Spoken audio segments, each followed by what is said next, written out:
إن الحمد لله نحمده ونستعينه ونستهديه ونستغفره ونعوذ بالله من شرور أنفسنا ومن سيئات أعمالنا من يهده الله فلا مضل له ومن يضلل فلا هادي له أشهد أن لا إله إلا الله وحده لا شريك له وأشهد أن محمدا عبده ورسوله يا أيها الذين آمنوا اتقوا الله حق تقاته ولا تموتن إلا وأنتم مسلمون يا أيها الذين آمنوا اتقوا الله وقولوا قولا سديدا يصلح لكم أعمالكم ويغفر لكم ذنوبكم ومن يطع الله ورسوله فقد فاز فوزا عظيما أما بعد فإن أصدق الحديث كتاب الله وخير الهدي هدي محمد صلى الله عليه وآله وسلم وشر الأمور محدثاتها وكل محدثة بدعة وكل بدعة ضلالة وكل ضلالة في النار أو كما قال صلى الله عليه وآله وسلم. Alhamdulillah, syukur kepada Allah Ta'ala dapat bertemu pagi ini. Tajuk kita adalah Maqasidus Syariah di dalam penjagaan alam sekitar. Setelah mungkin 2 hari kita telah pelbagai dengar macam-macam yang disebut tentang Maqasidus Syariah. So menunjukkan bahawasanya apabila masuk tajuk alam sekitar, kadang-kadang kita tidak merasakan bahawasanya agama Islam ni ialah kadang-kadang kita kata agama Islam ni lengkap, syumul dan sebagainya. Tapi kadang-kadang oleh kerana mungkin jarang dengar ataupun mungkin kita tidak berfikir tentang apa yang disebut oleh Allah Subhanahu wa taala dan disebut oleh Rasulullah sallallahu alaihi wasallam. Jadi kadang-kadang kita kurang mungkin penghayatan bahawasanya agama Islam merupakan agama yang begitu sempurna dan menyeluruh. Jadi apabila disebut tentang masalah alam sekitar ataupun disebut al-bi'ah, al-bi'ah ni adalah, kalau diterjemahkan alam tak? Kita sebut alam sekitar. Dulu ada subjek alam dan manusia kalau sekolah rendah tu kan. Ada alam dan manusia. Walaupun disebutkan dalam ilmu aqidah, ilmu tauhid, alam itu adalah selain daripada Tuhan lah, selain daripada Allah, disebut alam tak? Jadi bila disebut alam, termasuk sebenarnya manusia tu sendirilah kan. Dan bila kita sebut tentang alam sekitar, biasanya kita akan sebut adalah perkara-perkara yang al-muhitah atau benda-benda yang berada di sekitar manusia. So bila sebut alam sekitar, boleh kita masukkan sekali di dalam alam sekitar tu bukan yang kita hanya faham udara, daratan, apa lagi, air, tetapi termasuk di dalam bila disebut al-bi'ah, alam sekitar, termasuk ataupun boleh kita bahagikan kepada 2 lah.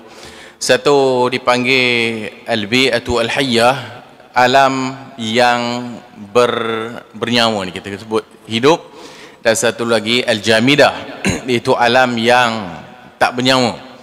Apabila disebut alam al-hayyah, alam yang bernyawa ni, maka dia meliputi haiwan dan tumbuh-tumbuhan. Dan bila disebut alam al-jamidah, iaitulah yang sentiasa dan banyaknya orang bahaskan, iaitu udara, daratan, air. Itu yang kadang-kadang yang hanya terbayang alam sekitar tu adalah air je lah. Alam sekitar tu adalah daratan dan sebagainya. Tetapi termasuk dalam alam sekitar macam kita sebut tadi, al-hayyah tadi adalah haiwan dan tumbuh-tumbuhan. So bila disebut tentang ini, semua perkara yang disebut alam ni tadi, maka Allah Subhanahu wa taala telah menjadikan dia sebenarnya suatu nikmat untuk manusia. Dan apabila kita nak hitunglah nikmat Allah Subhanahu wa taala, wa in ta'uddu ni'matallahi la tuhsuha. Kalau sekiranya kamu nak menghitung nikmat Allah, maka tak terhitunglah, kerana itu semua merupakan nikmat yang Allah Taala berikan kepada manusia. Allah Subhanahu wa taala menjadikan alam ni adalah untuk kita nikmati. Dan apa-apa yang ada di atas muka bumi ini adalah Allah Ta'ala jadikan untuk kita semua lah. Maksudnya semua ni adalah kegunaan manusia. Allah Ta'ala sebut huwallazi khalaqalakum ma fil ardi jami'an. Sesungguhnya Allah Subhanahu wa ta'ala huwallazi, dialah yang khalaqalakum, yang telah menjadikan bagi kamu ma fil ardi jami'an, apa yang berada di atas muka bumi ini semua sekali. So semua untuk kita. Termasuk macam kita sebut tadi haiwan dan sebagainya. Allah Subhanahu wa ta'ala seperti lagi menyebut dalam Al-Quran, antaranya Allahul ladzi sakhkhara lakumul bahra litajril fulku fihi bi amrih. Allah Ta'ala menjadikan sakhkhara lakumul bahra. Sakhkhara ni maksudnya Allah Ta'ala bagi kepada kita ni lautan, al-bahra, untuk kita boleh berlayar di atasnya dengan menggunakan kapal. Haiwan Allah Ta'ala sebut dalam surah An-Nahl umpamanya, wal an'ama khalaqaha lakum fiha dif'un wa manafi'u wa minha ta'kulun. Dan wal an'am, dan haiwan an'am. Haiwan an'am ni 4 kaki lah. Al an'am khalaqaha, Allah Ta'ala menciptakannya, lakum, bagi engkau atau bagi kamu semua, dif'un wa manafi'u wa minha ta'kulun. Boleh guna macam-macam daripada haiwan ni. Boleh pakai untuk nak guna bulu dia ke, nak pakai untuk tonggangan ke, dan juga wa minha ta'kulun, dan daripada haiwan-haiwan ni kita boleh makan. Walakum fiha jamalun, dan bagi walakum, dan bagi engkau atau bagi kamu semua ni Allah Ta'ala jadikan tumbuh-tumbuhan haiwan ni untuk kita jamalun ni kecantikan. Maka disebut oleh para ulama jamalun, maksudnya orang berbangga-bangga juga, orang yang ada harta dari sudut haiwan ternakan, orang yang bela unta mungkin, orang yang ternak lembu, orang yang ternak kambing. So fiha jamalun, jamalun tu kecantikan. Maksud kecantikan termasuk di dalamnya adalah orang semua seronok dengan haiwan-haiwan yang dijadikan oleh Allah Ta'ala ni. Jamalun, cantik. Hina turihun wa hina tasrahun wa tahmilu asqalakum ila baladin lam takunu balighihi illa bisyiqqil anfus. Dan kita guna haiwan-haiwan ni nak mengangkat barang-barang seperti zaman dulu lah. Zaman sekarang sebelum ada kereta ni kita guna haiwan untuk mengangkut barang-barang. Kemudian wal khayla, contoh Allah sebut tadi, wal khayla wal bighala wal hamir. Al khayl kuda, wal bighal itu bagal, wal hamir keldai, litarkabuha wazinatan, untuk kamu menungganginya, wazinatan, dan ianya perhiasan. So haiwan ni perhiasan. Kenapa haiwan perhiasan? Macam sebut tadilah, agaknya orang bela kambing dan sebagainya tu seronok dia perhiasan. Ada kambing dia perhiasan. Perhiasan bukan maksud dia gantung-gantung kat dinding. Perhiasan maksudnya orang berbangga dan orang rasa mewah dan cantik dengan haiwan ataupun yang Allah Ta'ala ciptakan. Zaman sekarang tonggangan zaman sekarang kita tak guna, kita tonggang lembu tak. Kita tak tonggang kambing. Kita tonggang kereta lah. Kita tonggang ikan, kelisa, kancil, macam-macam nama tu, itu kereta lah. Kan itu juga wazina, itu juga menjadi perhiasan juga. So kereta-kereta ni juga jadi perhiasan. So ini yang disebut oleh Allah Subhanahu wa ta'ala. Maksudnya semua alam ni Allah Ta'ala jadikan untuk kita semua dan untuk kita nikmati. Tinggal lagi perlu untuk kita bersyukur atas nikmat yang Allah Subhanahu wa ta'ala berikan. Dan itulah yang disebut tadi, wa in ta'uddu ni'matallahi la tuhsuha. Dan kalau sekiranya dihitung nikmat Allah yang diberikan kepada kamu itulah tuhsuha, maka semuanya tak mampu untuk kita mengiranya. So semua itu diciptakan untuk kita oleh Allah Subhanahu wa ta'ala. Kemudian Allah Subhanahu wa ta'ala menciptakan alam sekitar ni supaya kita ni berfikir. Supaya kita berfikir tentang keagungan Allah Subhanahu wa ta'ala. Semua kita tahu, afala yanzuruna ila al-ibili kaifa khuliqat. Tidakkah kamu melihat kepada al-ibil, iaitu unta, kaifa khuliqat, bagaimana ia diciptakan. Wa ila as-samai kaifa rufi'at. tengok kepada langit macam mana dia diangkat, rufi'at oleh Allah tanpa ada sebarang tiang.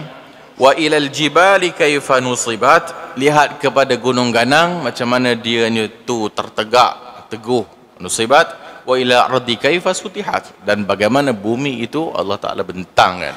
So semua tu alam sekitar yang Allah Taala jadikan kepada kita ni supaya kita ni berfikir dan tadabbur, iaitu keagungan dan nikmat yang Allah beri ini tadi. Maka untuk kita berfikir bahwasanya Allah Subhanahu wa taala itu Maha berkuasa atas segala sesuatu, dan semua yang diciptakan itu cantik berlaku. Maka Allah Subhanahu wa taala menjadikan manusia pula atas muka bumi untuk menguruskan semua yang disebutkan tadi tu.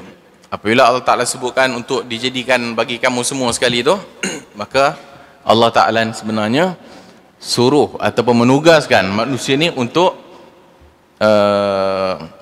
menjadi khalifah istilahnya. Jadi khalifah ataupun orang yang akan ditanggungjawabkan untuk memelihara dan menjaganya. Maka bila kita sebut tentang maksad syar'i, maka daripada alam sekitar, maksad yang paling utama sekali adalah dijadikan semua ini untuk manusia ataupun Allah Subhanahu wa taala nak tengok macam mana manusia ni menguruskan dunia ni. Itu antara hikmah bagaimana Nabi Allah Adam AS yang duduknya di syurga, kemudian turunnya ke bumi. Maka bila diturunkan ke bumi, bahkan semua kita tahu bahawasanya malaikat juga telah menyatakan kepada Allah kan, wa idh qala rabbuka lil malaikati inni ja'ilun fil ardi khalifah. Bila malaikat tanya kepada Allah Taala, adakah engkau ingin menjadikan di bumi ini khalifah? So khalifah, maka akhirnya Allah Taala takdirkan Nabi Adam AS diturunkan ke bumi setelah apa yang berlaku, dan itu antaranya termasuk di dalam hikmah Allah Subhanahu wa taala terhadap penciptaan. Kemudian Allah Ta'ala sebut, wa huwallazi ja'alakum khalaifal ard, sesungguhnya Allah Ta'ala menjadikan kamu khalaifal ard, itu orang yang mewarisi al-ard, bumi. Wa rafa'a ba'dukum fawqa ba'd darajat, dan diangkat antara kamu itu darajat. Liyabluwakum fima atakum, untuk menguji, untuk Allah uji, fima atakum, dengan apa yang telah diberikan kepada kamu. Inna rabbaka sari'ul iqab wa innahu laghafurur rahim, sesungguhnya Tuhan engkau sari'ul iqab, sangat cepat balasannya, dan juga Allah Ta'ala itu sendiri laghafurur rahim, maha pengampun lagi maha pengasihani. Maka bila dijadikan manusia khalaifal ard untuk mewarisi bumi ini, ataupun untuk menjadi khalifah, ataupun untuk mengurus bumi ini, maka sebenarnya Allah nak tengok. Inna dunya hulwatun khadirah, disebut oleh Abu Sa'id Al-Khudri, Nabi SAW bersabda, inna dunya hulwatun khadirah, sesungguhnya bumi ni atau dunia ni hulwah. Hulwah ni manis, cantik. Khadirah, hijau. Wallahu mustakhlifukum fiha, dan Allah Ta'ala menjadikan kamu itu mustakhlifukum fiha, dan manusia tu dijadikan untuk menguruskan bumi. So antara maksad paling utama di dalam penciptaan alam sekitar adalah tujuan daripada syariat itu supaya manusia ni menguruskannya. So, bila manusia menguruskannya, Allah nak tengok macam mana cara dia nak menguruskan bumi ni. Dan Allah Ta'ala menjadikan manusia ni dengan akal dan sebagainya. Tidak diutuskan malaikat lah. Tidak dijadikan malaikat itu pula untuk menguruskan bumi ni, tetapi dijadikan manusia khalifah ni atas muka bumi. Maka bila disebut tadi inna dunya hulwatun khadirah, sesungguhnya bumi ini hulwah, manis, khadirah, hijau. Wallahu mustakhlifukum fiha, dan Allah Subhanahu wa taala menjadikan kamu untuk menguruskan bumi ini. Dan Allah nak tengok kaifa ta'malun, macam mana kamu buat. Allah nak tengok macam mana yang kamu buat. Dan kata Nabi, fattaqud dunya wattaqud nisa, maka takutlah kamu dengan dunia dan takutlah kamu kepada Allah dengan perempuan. Sesungguhnya fitnah daripada fitnah awal Bani Israel, atau fitnah yang awal yang melanda Bani Israel adalah pada wanita. Maka disebut tadi, yang penting kita nak sebut tadi adalah dunia tu sendiri. Maka bila Allah Ta'ala jadikan dunia ni hulwah dan khadirah, maksudnya hijau dah cantik ni, manis, manusia suka duduk atas ni. Maka ada orang yang lupa, mungkin ada orang ingat lah. So mungkin dia duduk atas muka bumi, dia lalai dengan kecantikan dan kemanisan atas muka bumi ni, sehingga dia pun dah lupa apa tugas yang dia perlu lakukan.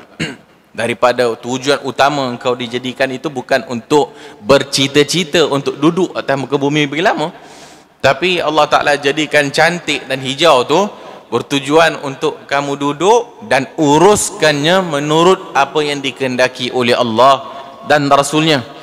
Maka Allah Ta'ala menurunkan Al-Quran, Allah Ta'ala menurunkan atau melantik para Rasul untuk menyampaikan kepada manusia ni apa yang dikehendaki ataupun tujuan yang Allah mahu dan apa yang dikehendaki oleh Rasulullah sallallahu alaihi wasallam.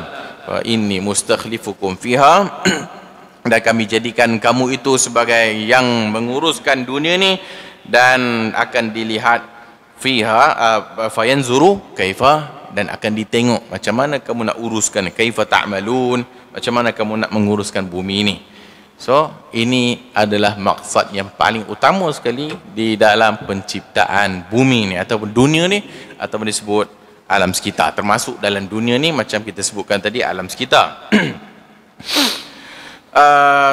Maksud yang berikutnya lepas dijadikan manusia sebagai khalifah untuk menguruskan muka bumi ni, macam kita sebut tadi, taskhir lah. Maksud taskhir, tujuan untuk manusia lepas dia nak menguruskan tu, Allah Ta'ala menjadikan bumi ini, apa yang ada di atasnya untuk kamu pakailah, untuk kamu nikmati.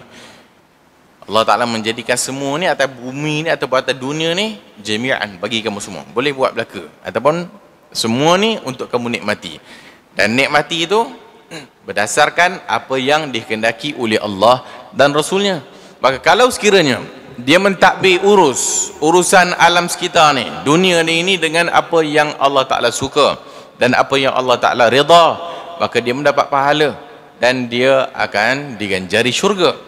Dan kalau sekiranya dia menguruskan bumi ni dengan nafsu ataupun tidak mengikut apa yang dikehendaki oleh Allah dan apa yang dikehendaki oleh Rasulullah, maka neraka jawabnya. Seperti yang akan kita bacakan beberapa hadis tentang masalah alam sekitar.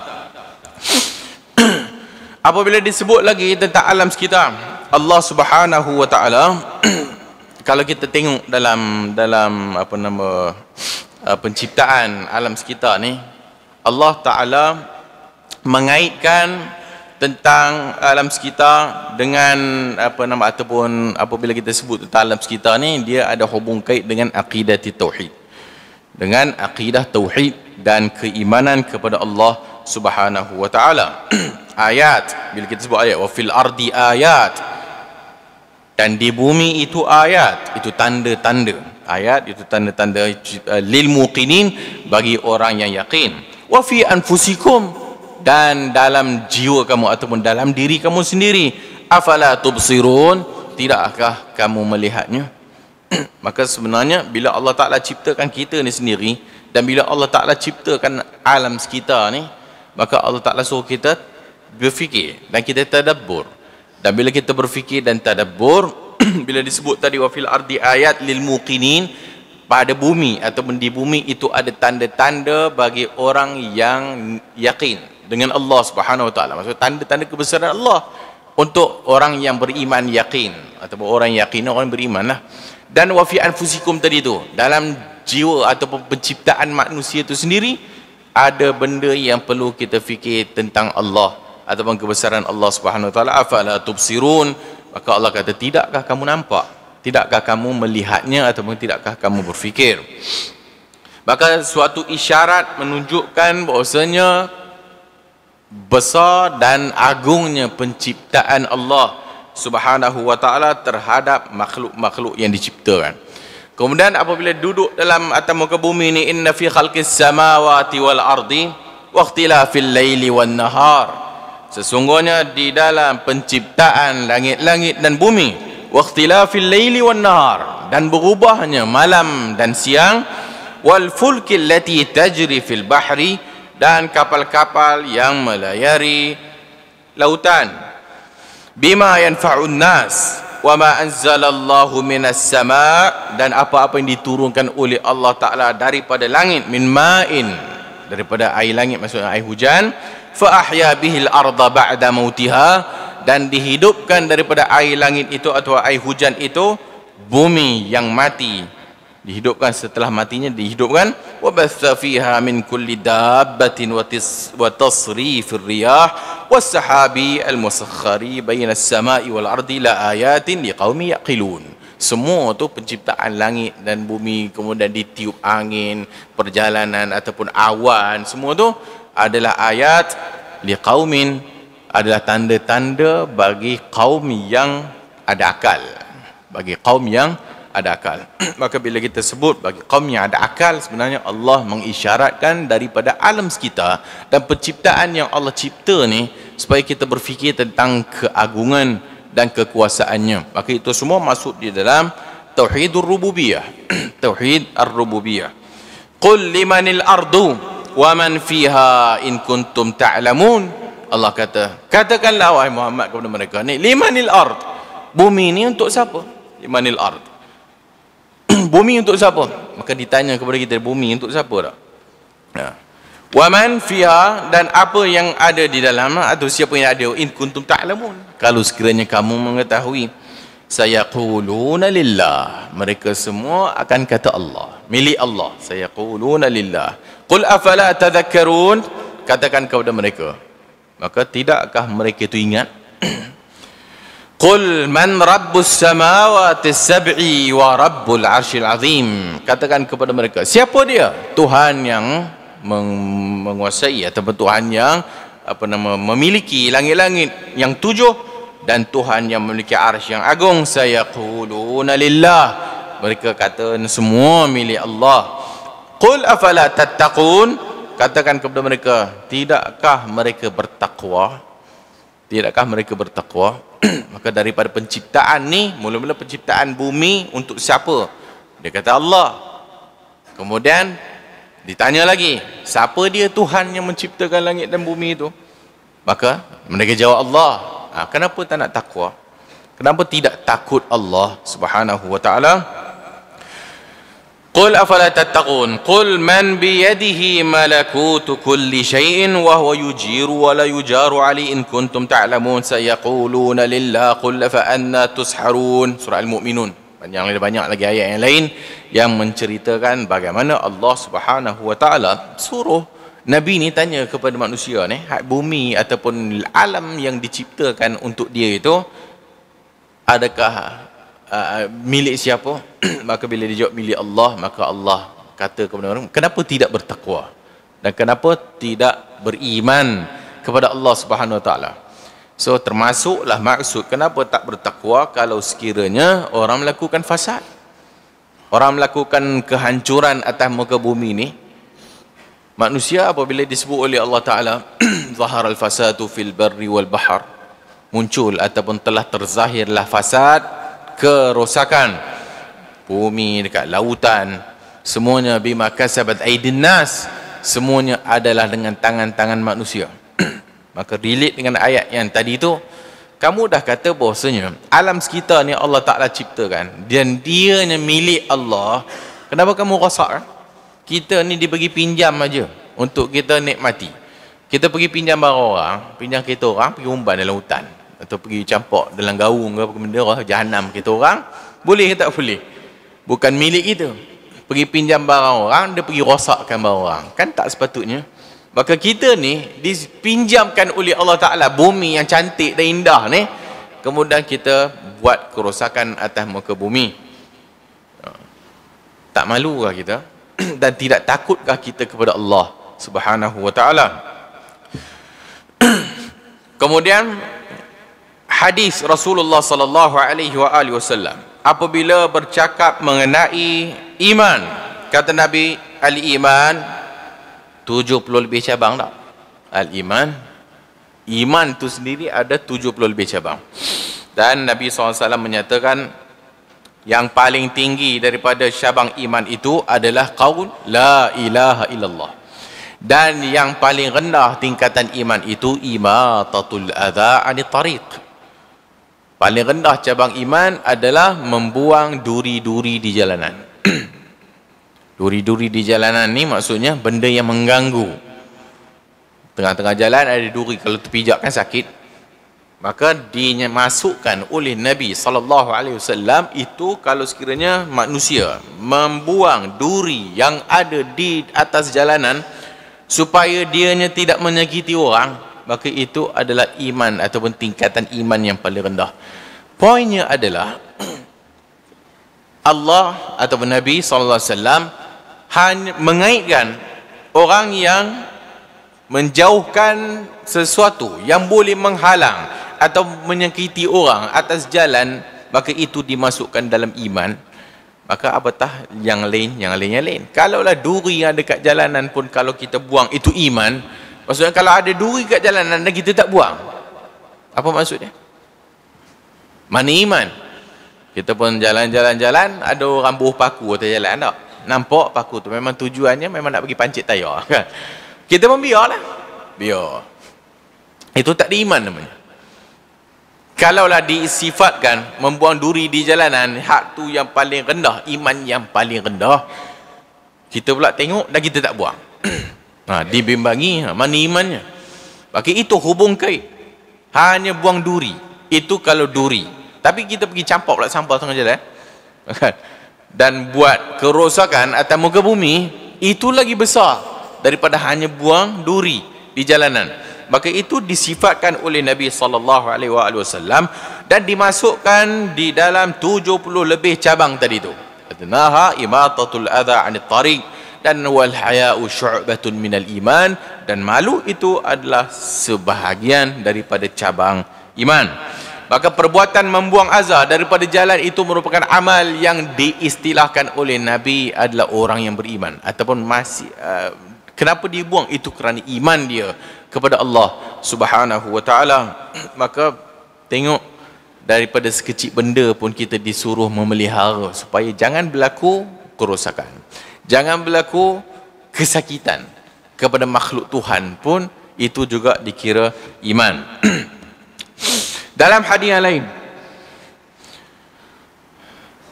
kata Rasulullah SAW, hadis yang diriwayatkan oleh Abu Hurairah radhiyallahu an, dalam riwayat Muslim, bainama rajulun yamshi bi tariqin, satu hari ada orang yang berjalan di jalanan, atau bainama ketika mana ada orang yang yamshi bi tariq, yang berjalan dekat jalan, wajada ghusni syauk, dan dia mendapati ada ranting yang ada duri.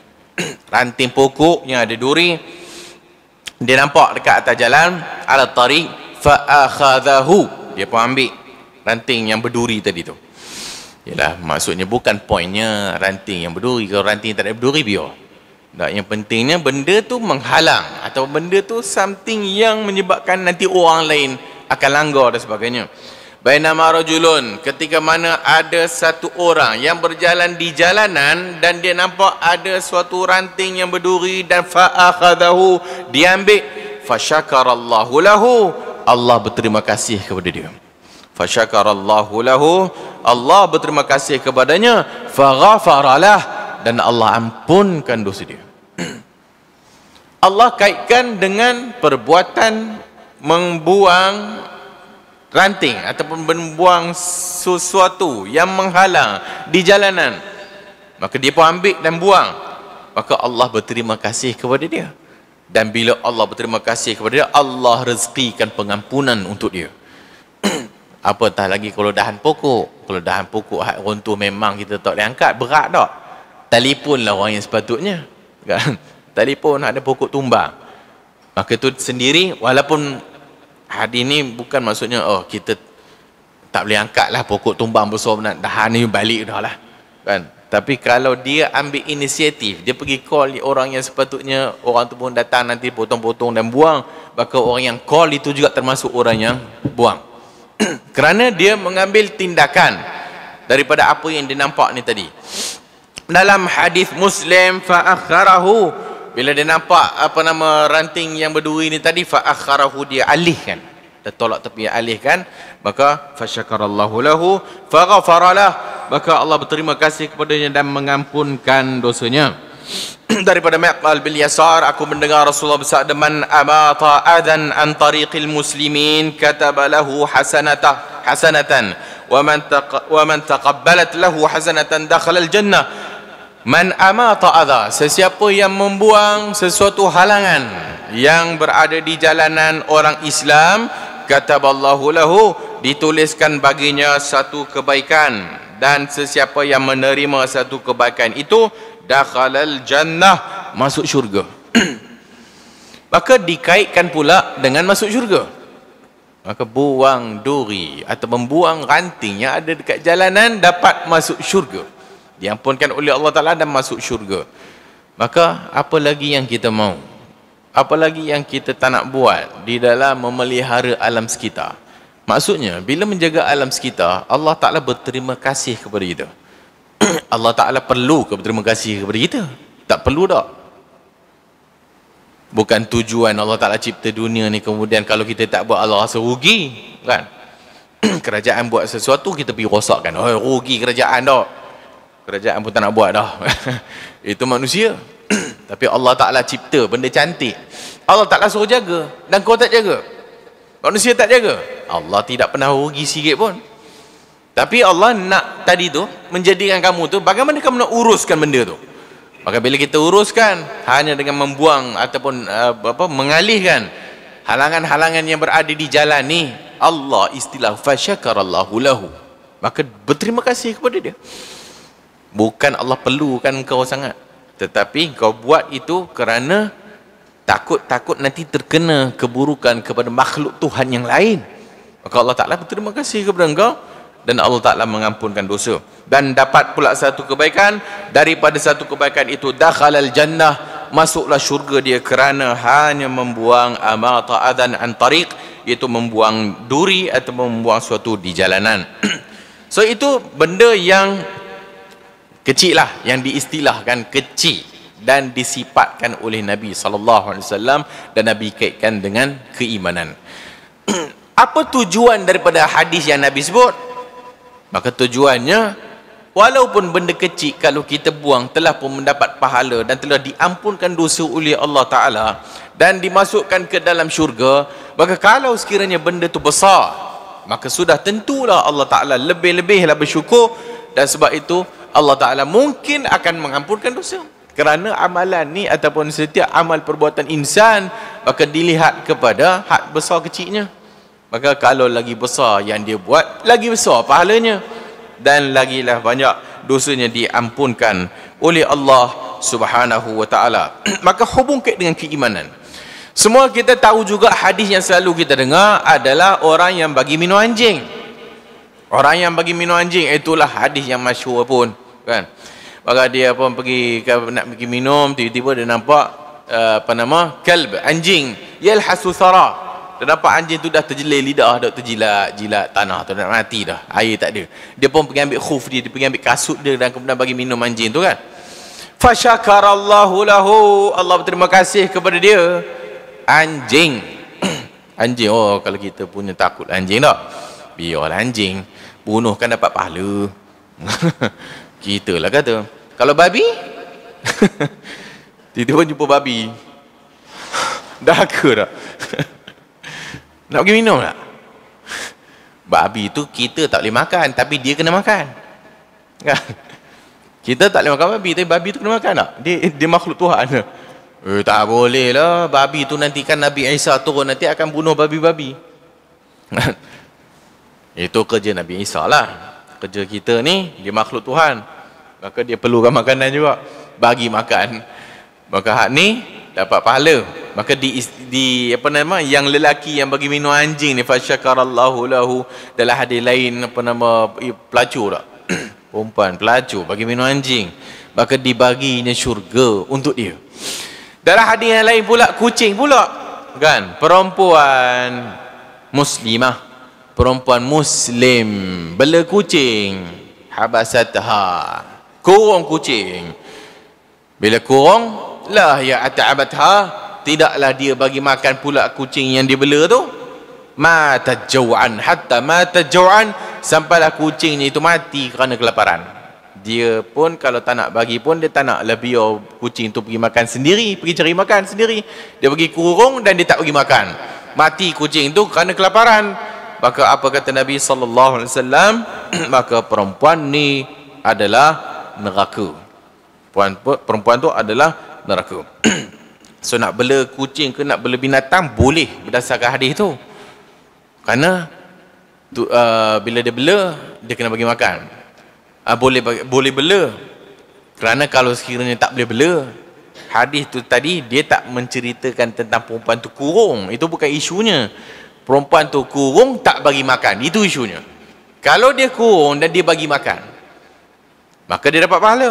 Kalau dia kurung, kalau dia tak nak bagi makan dan dia tak kurung, maka kucing tu pergilah cari makan sendiri, pergi restoran sendiri. Kucing tu pandai lah pergi cari makan, pergi cari restoran kedai mamak lah. Maka itu okey lah, sebab kita tidak mengurungnya. Tapi kalau kita kurung dan kita tak bagi makan, maka mati dia, masuk neraka. Maka uzzibat imra'ah, diazab satu orang perempuan fi hirratin, kerana kucing. So bela-bela ni tak ada masalah, nak bela-bela lah. Apabila satu orang budak bela burung kecil, burung pipit nughair, mati burung dia, sedih dia satu hari. Tengok termenung dia Nabi lalu, ya Aba Ubaila, ya Aba Numair, ma fa'alan nughair tu, wahai Aba Numair, mana burung kau? Nabi dah tahu dah burung dia dah mati. Dia bela burung, burung dia mati. Bila burung ni mati agaknya termenung lah kot kan? Sedih kot. Nabi lalu kat dia duduk tengok tu, dia tengok, ya Aban Numair, Aban Numair, burung kau mana? Saja Nabi buat lawak, burung dah mati dah. Maksudnya kawan tu tadi bela burung.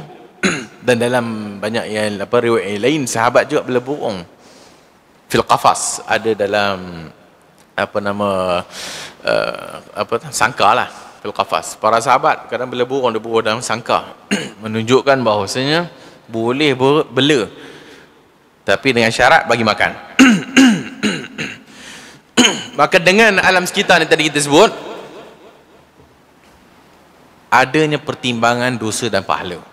Dan berikutnya, dengan alam sekitar, satu orang boleh dimasukkan oleh Allah Ta'ala dalam syurga, dan dengan alam sekitar, satu orang boleh dicampakkan oleh Allah Ta'ala dalam neraka. Maka itu hubung kait dengan tauhid atau akidah, keimanan. Dan juga bila kita sebut tentang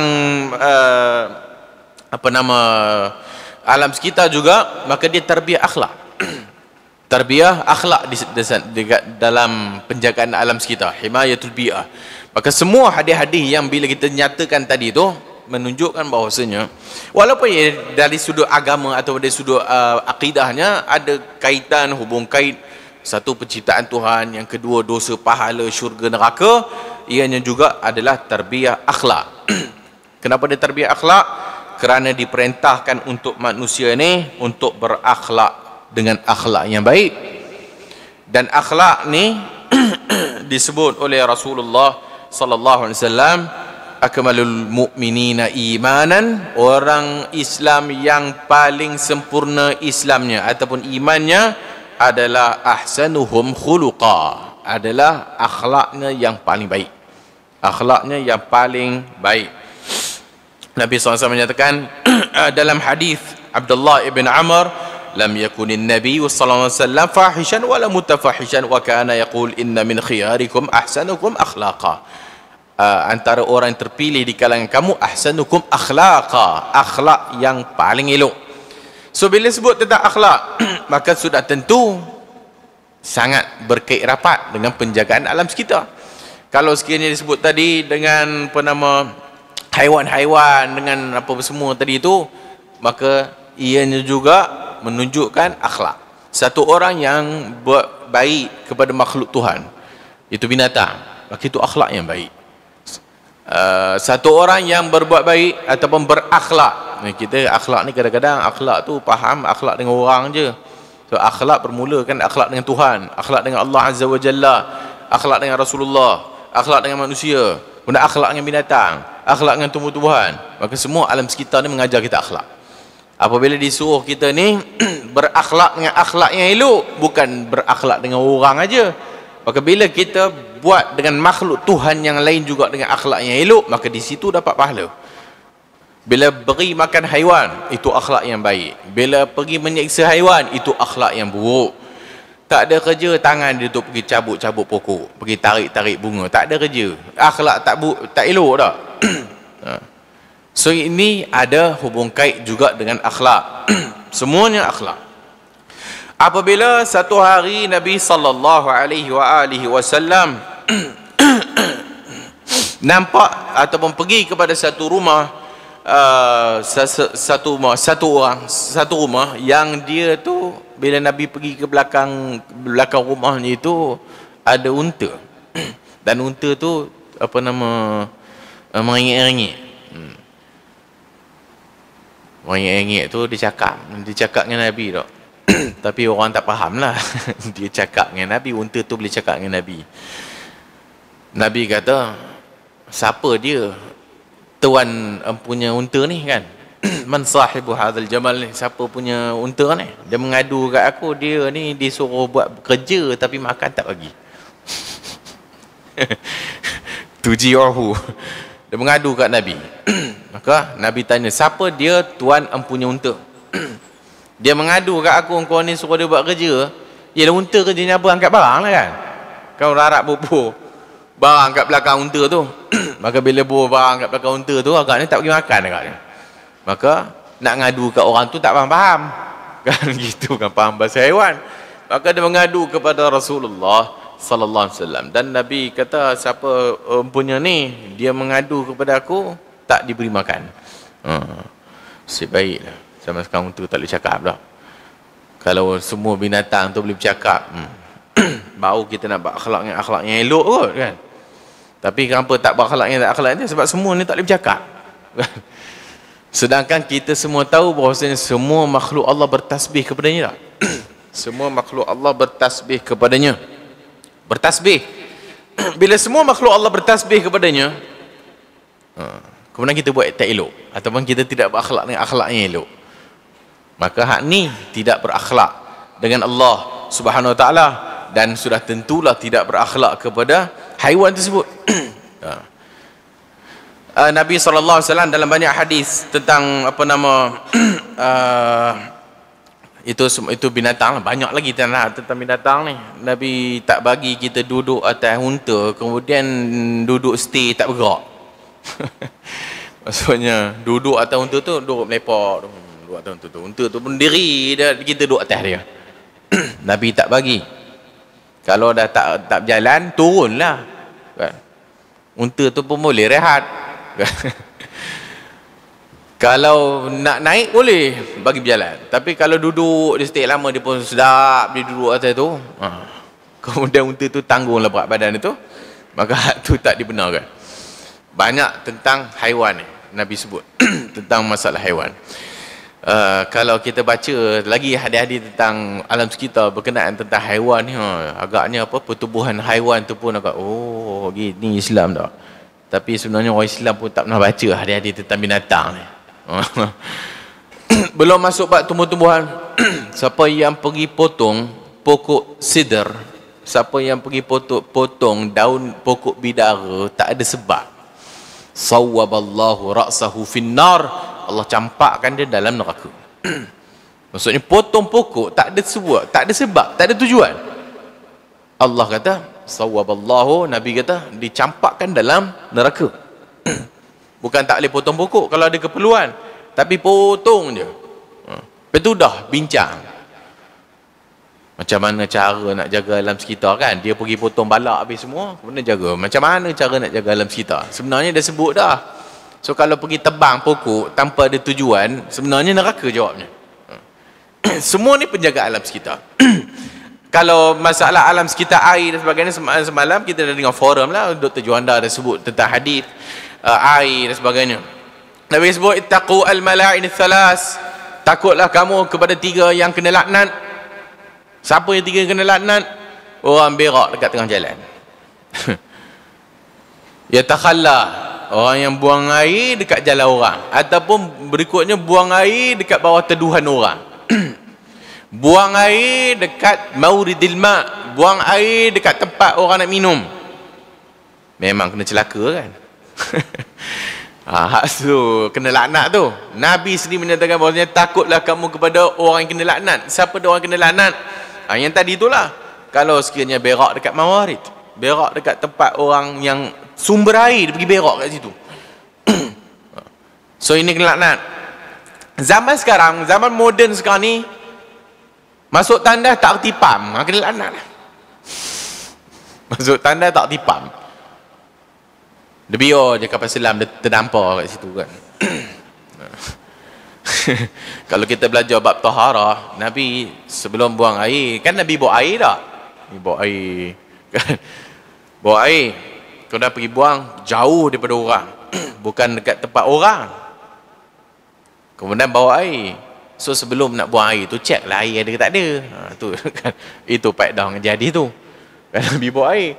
Hak ni bila dah berlepas, Allah, air tak ada pula, melok lah.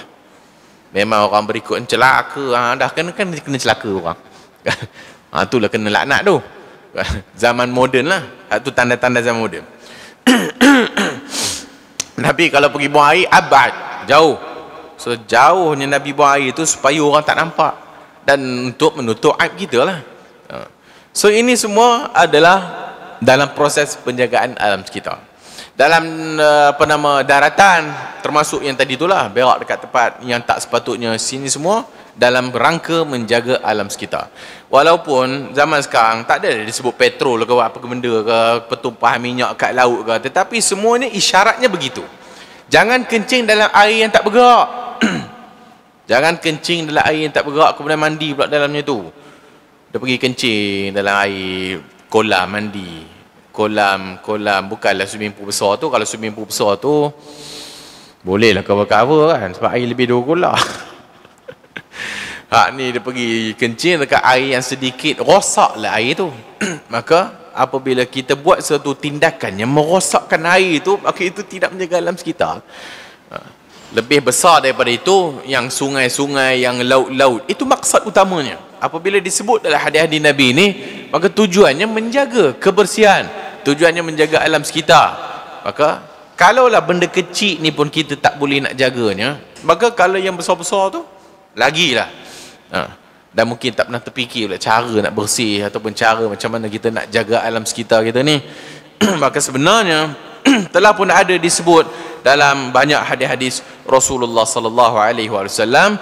Tinggal lagi kita je yang tidak mentadabburnya. Alam sekitar ni semua benda sebenarnya, walaupun kita bahagi dua tadi, ada alam sekitar yang hidup bernyawa, ada alam sekitar yang istilahnya tak bernyawa tadi itu, tetapi di sisi Allah semuanya bertasbih kepada Allah Ta'ala kan. Orang yang azan, melantunkan azan, mana-mana saja sampai suara azannya dan didengari oleh benda hidup dan benda tak hidup, semuanya menjadi saksi kepada dia pada hari kiamat besok. Dan bila disebutkan tentang batu dan sebagainya, semuanya bertasbih kepada Allah. Walakinnakum la tafqahuna tasbihahum, tapi kamu tidak memahami tasbih mereka. Maka semua ini adalah makhluk Allah SWT. Kalau kita ada dalam keimanan kita ni, bahwa alam sekitar ni benda hidup, dalam erti kata mereka bertasbih kepada Allah Ta'ala, maka agak-agaknya nak buat lagi, ataupun nak merosakkan alam sekitar. Maka in kuntum la tastahi fasna ma syi'ta. Kalau kamu tak berasa malu, buatlah apa yang kamu nak buat. Tapi oleh kerana kalau sekiranya datang kepada kita bahawa ini makhluk Tuhan yang mereka juga berzikir dan bertasbih kepada Allah Ta'ala, sepatutnya malu tak? Sepatutnya malu kepada Allah Subhanahu Wa Ta'ala. Sebab tu disebut dalam hadis mustarih dan mustarah. Orang yang mati ni adalah mustarih dan mustarah. Mustarih, mustarah ni maksudnya bukan saja dia tu orang yang buat fasad atas muka bumi Allah Ta'ala ni, bila dia mati maka dia ni disenangi bukan oleh manusia saja. Dah lah buat jahat kan, eloklah mati dah kawan tu, alhamdulillah kan. Bukan saja orang yang rasa rehat daripadanya, makhluk-makhluk Tuhan juga merasa rehat daripadanya. Maksudnya bertambahlah kalau siapa buat kerosakan atas muka bumi ni, atau buat pencemaran udara, pencemaran alam di sekitar ni, maka bila dia ni mati, alam berasa tenang dengan kematian dia. So kita ni nak merasa tenang dengan kematian kita ni, buatlah elok-elok kan. Kita tenang, dia pun tenang. Taklah ni kita tak mati dalam keadaan tak tenang, not rest in peace dah. Mati dalam keadaan kau akan diazab, dan makhluk-makhluk lain pun berasa rehat dengan kejahatan yang dibuat oleh manusia. Satu, walaupun hanya ada satu ayat disebut zaharal fasadu fil barri wal bahr bima kasabat aydin nas, telah pun terzahir keburukan ataupun kefasadan di atas muka bumi ini semua adalah disebabkan tangan-tangan manusia. Hanya dengan satu ayat tu saja sebenarnya meliputi semua saja kerosakan. Tak kira kerosakan dari sudut akidah bermula daripada situ, dan sehinggalah kerosakan dari sudut alam sekitarnya yang tak dipelihara dan tak dipulihara, maka ini semua akan menyebabkan kita sendiri akan berdosa di hadapan Allah Subhanahu wa taala. Maka hendaklah senantiasa kita ingat tadi ayat hadis, last sekali hadis yang pertama sekali yang kita baca tadi tu. Allah Taala jadikan bumi alam ni yang begitu cantik dan begitu indah ni, tapi ingat Allah mustakhlifukum fiha, Allah tugaskan kita ni untuk memelihara ataupun menguruskannya, dan Allah nak tengok macam mana cara kita nak uruskan benda tu. So bila kita tahu bahawasanya kita hidup ni bukan duduk senang lenang saja, bagaimana cara kita nak menguruskan bumi ataupun alam kita ni, maka disitulah datangnya afala tattaqun, tidakkah kamu berasa takut kepada Allah Subhanahu wa taala. Sepatutnya orang Islamlah yang terkehadapan dalam bab ni. Sepatutnya orang Islamlah yang terkehadapan dalam bab memelihara alam sekitar, dalam bab yang bercakap tentang alam sekitar. Tapi tak semuanya dimenangi oleh orang kafir belaka tak. Semua orang kafir, bab binatang orang kafir dulu kan, bab alam sekitar orang kafir dulu. Mana orang Islam? Seolah-olahnya seperti orang Islam tak pernah dengar langsung apa yang disebut oleh Allah dalam Quran, dan seolah-olahnya seperti dia tak pernah dengar apa yang Nabi sebut dalam hadis Rasulullah sallallahu alaihi wasallam tentang alam sekitar ni tadi. Maka hak ni kewajipannya. Maka bila kita balikkan semua ini kepada akidah kita, maka disitulah datang kesedaran untuk memelihara alam sekitar ni. Maka apabila kita pelihara alam sekitar berdasarkan iman dan akidah kita, maka disitulah kunci kepada macam mana cara nak pelihara pula alam yang telah rosak. Semuanya ada di dalam teks Islam kita ni, tinggal lagi orang Islam yang tak membacanya. Maka hikmah itu dhalatul mu'min. Hikmah itu satu benda yang hilang daripada orang Islam. Aina wajadaha, mana-mana saja yang kamu dapat, rebut hikmah tu. Walaupun mungkin kita nampak semuanya bab dimenangi oleh orang kafir, tapi semua tu Islam telah sebut awal lagi dah. Tinggal lagi kita saja yang cuai dan lalai. Mudah-mudahan Allah Ta'ala ampunkan dosa kita, mudah-mudahan Allah Ta'ala rahmati kita semua, dan mudah-mudahan Allah Ta'ala menjadikan kita ini satu orang yang mensyukuri nikmatnya dengan nikmat alam sekitar yang telah diberikan kepada kita. Wallahu a'lamu bissawab. Tak ada soal jawab kan? Terima kasih banyak.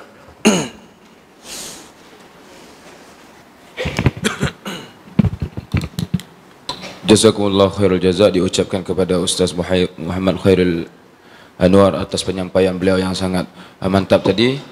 Jadi kalau tuan-tuan ada soalan sebelum kita keluar makan ni, sebab Ustaz dah tanya kok ada soalan kan? Tak payahlah, makan lah. Jadi tak ada soalan lah. Baik, jadi kalau tak ada soalan macam tu, kita rehat dulu sementara tunggu untuk slot seterusnya, iaitu kuliah duha 1 pada pukul 8.30 nanti.